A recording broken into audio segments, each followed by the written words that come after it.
दोस्तों, हिंदी की बिंदी चैनल में आप सभी का स्वागत है। तो दोस्तों, आज की इस वीडियो में आप सभी के लिए हिंदी साहित्य के एक बहुत ही महत्वपूर्ण विषय को मैं लेके आई हूँ और वो विषय है विभिन्न कालों की प्रवृत्तियाँ।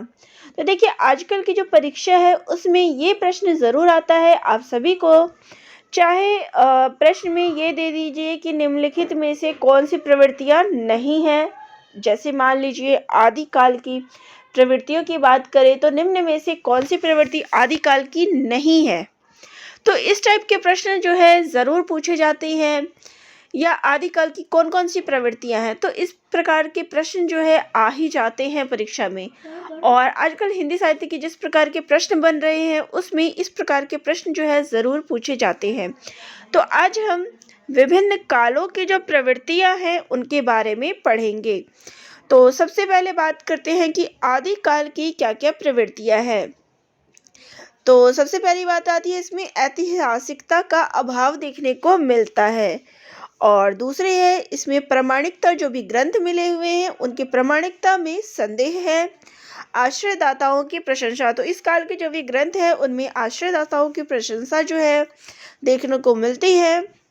युद्ध वर्णन में सजीवता, और जो युद्ध है उनका वर्णन देखने को मिलता है। वीर और संघर्ष का, तो वीर काव्य और उनके जो युद्ध है उनमें संघर्ष वगैरह जो है देखने को मिलता है। इसलिए संकुचित राष्ट्रीयता, तो राष्ट्रीयता की भावना एक संकुचित, एक सीमित दायरा है जो हमें देखने को मिलता है।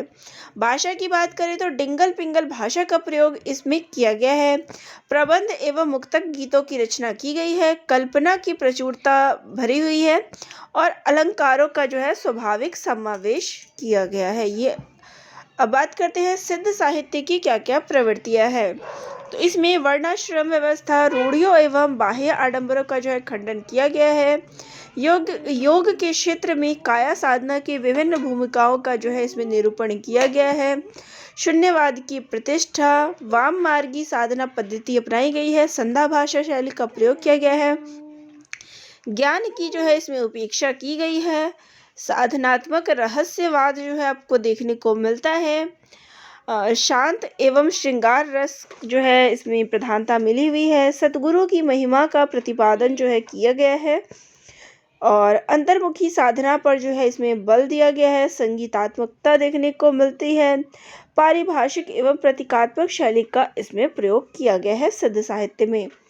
नाथ साहित्य की क्या क्या प्रवृत्तियां या विशेषताएं हैं, तो इसमें हठ योग की साधना पर जो है बल दिया गया है। शैव मत का प्रतिपादन किया गया है। प्रवृत्ति मूलक मार्ग के स्थान पर निवृत्ति मूलक मार्ग पर इसमें बल दिया गया है। और इसकी एक और विशेषता है कि इसमें नारी को साधना के क्षेत्र से बाहर रखा गया है। साधनात्मक स्तर पर शून्यवाद की जो है इसमें प्रतिष्ठा किया गया है। वर्णाश्रम पर इसमें तीखा प्रहार किया गया है। सदाचार और नैतिकता पर बल दिया गया है। संध्या भाषा शैली का प्रयोग किया गया है। पंचमकार जो है उसका इसमें त्याग किया गया है। वाम मार्ग, जो नाथपंथियों द्वारा पंचम मार्ग और वाम मार्ग चला गया था, उनका इसमें त्याग किया गया है। संगीतात्मकता इसमें भी देखने को मिलती है। सतगुरु की महिमा का गान इसमें भी देखने को मिलता है। अंतः साधना पर बल और बाह्य आडंबरों का इसमें खंडन किया गया है। शांत रस की जो है प्रमुखता इसमें देखने को मिलती है। रहस्य मूलक शब्दावली का जो है इसमें प्रयोग किया गया है। अब बात करते हैं जैन साहित्य की क्या क्या प्रवृत्तियां हैं। तो रहस्यवादी विचारधारा का इसमें समावेश किया गया है। जैन धर्म की प्रतिष्ठा जो है इसमें देखने को मिलती है। विरह का जो वर्णन है वो इसमें बहुत ही मार्मिक ढंग से किया गया है। आध्यात्मिक चिंतन की प्रधानता है। संस्कृति और समाज का अंकन किया गया है। नारी रूप का जो है इसमें चित्रण किया गया है। बाह्य उपासना, पूजा पाठ, आत्मानुभूति पर बल दिया गया है। रस निरूपण, प्रेम के विविध रूपों का जो है इसमें वर्णन किया गया है। अलंकार व छंद योजना, भाव व्यंजना की अभिव्यक्ति मिली है। गीत तत्व की जो है इसमें प्रधानता मिली है। अब बात करते हैं जैन साहित्य की रासो साहित्य की क्या क्या प्रवृत्तियां हैं। तो इसमें ऐतिहासिकता और राष्ट्रीयता का अभाव देखने को मिलता है। प्रशस्ति परक जो है इसमें काव्य की रचना की गई है। अतिशयोक्तिपूर्ण वर्णनों की जो है अधिकता इसमें देखने को मिलती है। युद्धों का वर्णन जो है हमें देखने को मिलता है। ऐतिहासिकता, राष्ट्रीयता का अभाव देखने को मिलता है। वीर और श्रृंगार रस का निरूपण देखने को मिलता है। संदिग्ध और अर्ध प्रमाणिक रचनाएं जो है हमें बहुत ज़्यादा देखने को मिलती है। डिंगल पिंगल भाषा शैली का जिसमें प्रयोग किया गया है। नारी रूप का वर्णन किया गया है। छंदों का बहुमुखी प्रयोग जो है किया गया है। प्रकृति के स्वरूपों का जो है इसमें चित्रण देखने को मिलता है। विरह अनुभूति की मार्मिक अभिव्यक्ति इसमें हुई है। अब बात करते हैं भक्ति काल की क्या क्या प्रवृत्तियां रही है। तो गुरु की महिमा को इसमें महत्ता दी गई है। भक्ति भावना की प्रधानता मिली है। लोक कल्याण की भावना जो है इसमें देखने को मिलती है। नाम का महत्व यानी कि सतगुरु के नाम का महत्व इस युग में देखने को मिलता है। सुमिरन का महत्व कि भगवान का नाम लेना, स्मरण लेना इस युग की महत्ता है। साधु संगति का महत्व जो है इसमें देखने को मिलता है। भारतीय संस्कृति के आदर्शों की इसमें स्थापना की गई है। अहम भावना का अभाव जो है देखने को मिलता है। व्यक्तिगत अनुभवों को जो है इसमें प्रधानता मिली हुई है। समन्वयकारी साहित्य जो है देखने को मिलता है। आडंबरों का इसमें विरोध किया गया है। दरबारी साहित्य का इसमें त्याग किया गया है जो कि आदि काल में देखने को मिलता है। अलौकिक साहित्य जो है देखने को मिलता है। अलंकार, रस, छंद का प्रयोग देखने को मिलता है। स्वांतः सुखाय रचना इसमें की गई है। अब बात करते हैं निर्गुण काव्य धारा की क्या क्या प्रवृत्तियां रही है। तो देखिए, निर्गुण काव्य धारा के जो प्रमुख कवि हैं उनमें कबीर का नाम मुख्य रूप से आता है। तो इस युग की क्या विशेषता रही है, तो इसमें निराकार ब्रह्म की उपासना की गई है। माया की व्यर्थता का इसमें प्रतिपादन किया गया है। मानवतावादी जो है चिंतन इसमें किया गया है। गुरु के प्रति अपूर्व श्रद्धा का भाव इसमें देखने को मिलता है। भक्ति के विभिन्न आयामों का वर्णन जो है इसमें देखने को मिलता है, जैसे कि दास्य भक्ति, सांख्य भक्ति, वात्सल्य भक्ति, शांत भक्ति और माधुर्य भक्ति जैसे भाव भक्ति काल में देखने को मिलते हैं। रहस्यात्मकता, रूढ़ी आरंभों का जो है विरोध जो है देखने को मिलता है। जाति पाति का विरोध जो कि हमें कबीर के काव्यों में देखने को मिलता है। नारी विषयक चिंतन, ज्ञान की प्रतिष्ठा, अलौकिक प्रेम, आध्यात्मिक प्रेम की अभिव्यक्ति इस युग की महत्ता है। लोक भाषा का जो है प्रयोग देखने को मिलता है। सहज साधना और सामाजिक सुधार की बात इसमें कही गई है। अब सगुण काव्य धारा की क्या क्या प्रवृत्तियां रही है, तो ईश्वर के सगुण रूप का जो है इसमें वर्णन किया गया है। अवतारवाद को जो है इसमें प्रधानता मिली है। छुआछूत का विरोध किया गया है। देखिए, सबसे पहली चीज़ बात करें तो सगुण काव्य धारा में आप दो काव्य पढ़ते हैं, कृष्ण काव्य धारा और राम भक्ति काव्य धारा। कृष्ण काव्य के जो प्रमुख कवि हैं वो है सूरदास जी और राम काव्य धारा के जो प्रमुख कवि हैं वो हैं तुलसीदास जी। तो सगुण काव्य धारा में आपको जो है ईश्वर के सगुण स्वरूप का, चाहे राम की बात करें चाहे कृष्ण की बात करें, उनका वर्णन देखने को मिलता है। तो इसमें अवतारवाद को प्रमुखता मिली है। छुआछूत का विरोध हुआ है।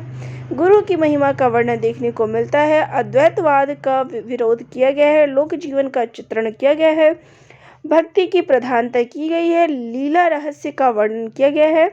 विभिन्न सिद्धांतों का इसमें प्रभाव देखने को मिलता है। लोक मंगल की भावना जो हमें देखने को मिलती है। नीति एवं उपदेश को जो है इसमें प्रधानता मिली है। इसमें हमें राम और कृष्ण के सगुण साकार रूप का वर्णन जो है देखने को मिलता है। मर्यादावाद, मानवतावाद पर इसमें बल दिया गया है।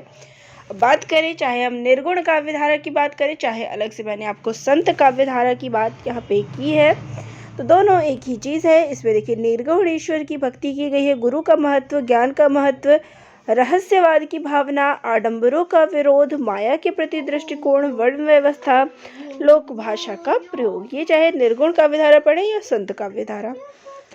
अब बात करते हैं सूफी काव्य धारा की। इसके बाद में आपको सगुण काव्य धारा मैंने आपको बताया था, तो सगुण काव्य धारा से कृष्ण और राम काव्य धारा के बारे में मैं आपको बता दूंगी। तो सूफी काव्य धारा में प्रमुख कवि जो है वो है जायसी। तो इसमें आपको गुरु का महत्व देखने को मिलता है। प्रचलित लोक कथाओं को जो इसमें आधार बनाया गया है। नायक, साधक व नायिका का परमात्मा के रूप में इसमें चित्रण किया गया है और इसमें हमें इतिहास और कल्पना का जो है योग देखने को मिलता है। लोक जीवन एवं संस्कृति का वर्णन जो है इस युग में विशेषता है। हिंदू मुस्लिम हृदय को आमने सामने रखकर समन्वय करने का प्रयास किया गया है। विरहानुभूति का जो है इसमें चित्रण देखने को मिलता है। श्रृंगार रस का वर्णन जो है इस युग की विशेषता है। प्रकृति का उद्दीपन रूप में हमें चित्रण देखने को मिलता है। कड़वक शैली का जो प्रयोग है इस युग की विशेषता है। इसके अलावा मसनवी शैली का प्रयोग जो हमें देखने को मिलता है। भाषा की बात करें तो अवधी भाषा का प्रयोग इसमें किया गया है। प्रेम की मानवता मूल्य के रूप में स्थापना की गई है। सूफी जनमानस के कवि ऐसा इसमें कहा गया है। प्रकृति का रूढ़ियों का प्रयोग जो इसमें किया गया है। तो चलिए अब बात करते हैं राम काव्य की कौन कौन सी प्रवृत्तियां हैं। इसमें राम के सगुण साकार रूप का वर्णन किया गया है।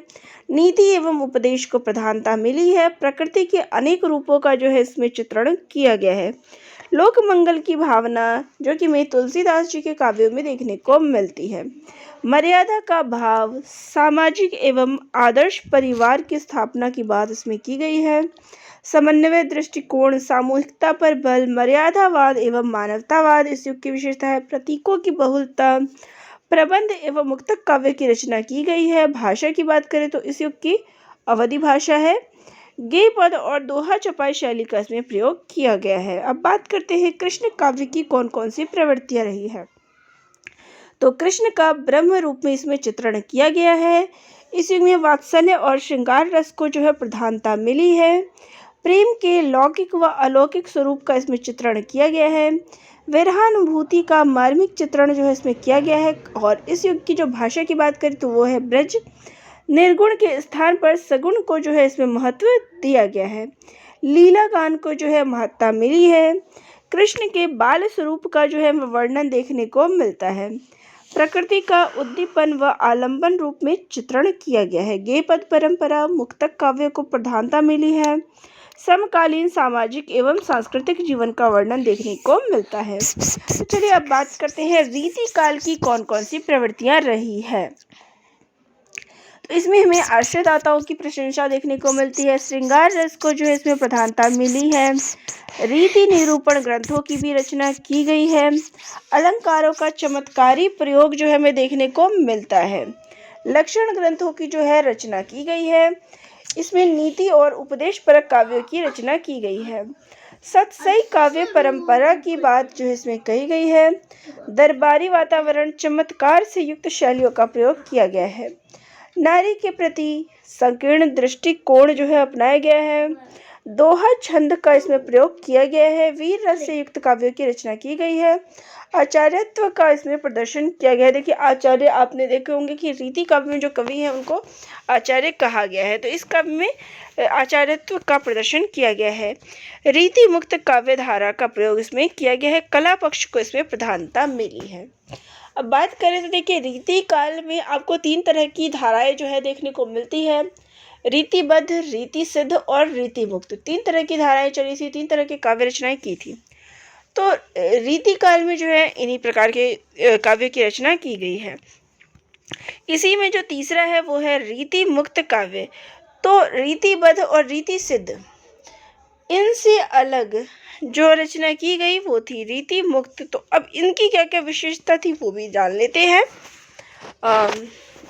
देखिए इसमें कृष्ण का ब्रह्म रूप में चित्रण किया गया है। वात्सल्य और श्रृंगार रस को प्रधानता मिली है। प्रेम के लौकिक व अलौकिक स्वरूप का इसमें चित्रण किया गया है। विरहानुभूति का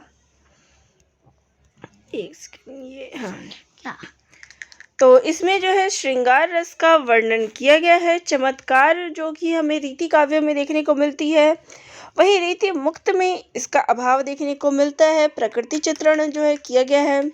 शुद्ध एवं साहित्यिक ब्रज भाषा का इसमें प्रयोग देखने को मिलता है। रीति से मुक्ति जो है इसमें मिली हुई है। भक्ति और मुक्ति से युक्त काव्यों की रचना की गई है। वासना का इसमें अभाव देखने को मिलता है। स्वानुभूति, प्रेम की अनुभूति इस काव्य का में रचना की गई है। श्री कृष्ण लीला का प्रभाव देखने को मिलता है।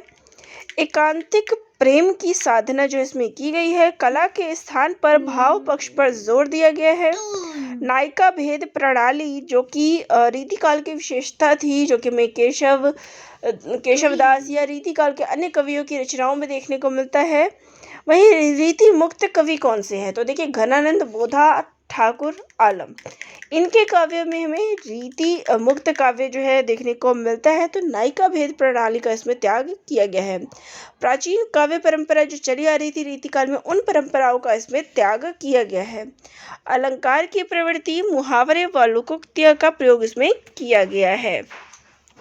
तो चलिए आज के वीडियो में हम इतने पे ही चर्चा करते हैं और संपूर्ण आधुनिक काल की जितनी भी प्रवृत्तियां हैं, चाहे वो भारतेंदु युग है, चाहे वो द्विवेदी युग है, छायावाद, प्रयोगवाद, प्रगतिवाद, तो संपूर्ण आधुनिक काल की जितनी प्रवृत्तियां हैं उन पे मैं नेक्स्ट वीडियो में चर्चा करूंगी। तो आप सभी को ये वीडियो कैसा लगा कमेंट करके ज़रूर बताइएगा और चैनल पे नए हैं तो सब्सक्राइब भी ज़रूर कर लीजिएगा, क्योंकि आपको यहाँ इसी प्रकार से वीडियो देखने को मिलती है। किसी टॉपिक पे कोई समस्या हो तो वह भी कमेंट करके ज़रूर बताइएगा। धन्यवाद।